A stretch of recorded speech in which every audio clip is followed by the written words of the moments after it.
Hi friends, welcome to ஹெல்லூஸ் kitchen. இந்த வீடியோவில் மாடி தோட்டத்துலேருந்து கீரை எடுத்து எப்படி பொரியல் பண்ணலாம் அப்படின்னு பார்க்கலாம் வாங்க. அதுக்காக மாடியிலேருந்து ரெண்டே கீரை எடுத்துருக்கிறேன். இதை சிம்பிளாக எப்படி பொரியல் பண்ணலான்னு பார்க்கலாம் வாங்க. இந்த கீரையை நம்ம ஒன்று ஒன்றா அந்த இலையெல்லாம் எடுத்துட்டு தண்டை தனியாக எடுத்துக்கணும். தண்டையும் நம்ம குட்டி குட்டியாக கட் பண்ணணும். இந்த கட் பண்ணி வச்சுருக்கேன் பாருங்கள். இது மாதிரி இலையையும் தனியாக கட் பண்ணி வச்சுக்கணும். இது கூட நான் ஒரு சின்ன பச்சை மிளகு, ஒரு சின்ன வெங்காயம், 2 ஸ்பூன் தேங்காய் துருவல், இவ்வளோ தான் எடுத்து வச்சுருக்கிறேன்.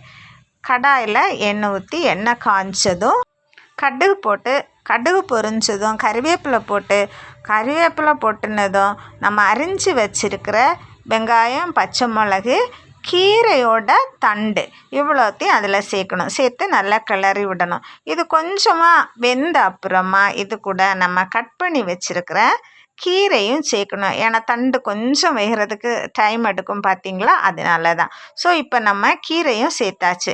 இதை இப்போ நம்ம நல்லா கிளறி விடணும். இலையிலேருந்து கொஞ்சம் தண்ணி விடும், அதனால் இதில் எதுவுமே நமக்கு தண்ணி சேர்க்க வேண்டாம். பொரியலுக்கு எப்பவும் தண்ணி சேர்க்குறதில்ல. இப்போ இதில் தேவையான உப்பு போடலாம். உப்பு போட்டுட்டு நல்லா கிளறி விடணும்.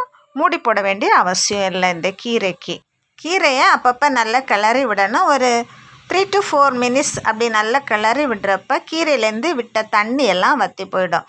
அப்புறம் நல்லா கிளறி விடுறப்ப அது ஒரு விதம் வெந்து வர்றப்ப நம்ம துருவி வச்சுருக்கிற 2 ஸ்பூன் தேங்காயை அதில் சேர்க்கணும். தேங்காய் கீரை கூட நல்லா மிக்ஸ் ஆகும்படியாக நல்லா கிளறி விடணும். இந்த ஸ்டேஜில் உப்பு தேவையானு பார்த்து தேவைப்பட்டால் உப்பு சேர்த்துக்கலாம். இப்போ கீரை பொரியல் ரெடி ஆயாச்சு பாருங்கள். நல்லா கிளறி விட்டாச்சு.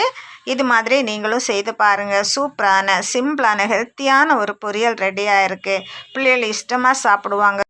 சுட சோறு கூட சாப்பிட அடிப்பொலியாக இருக்கும். வீடியோ பிடிச்சிருந்தால் லைக் பண்ணி ஷேர் பண்ணுங்கள். சொந்தம் தொடர சேனலை சப்ஸ்கிரைப் பண்ணுங்கள். தேங்க்யூ.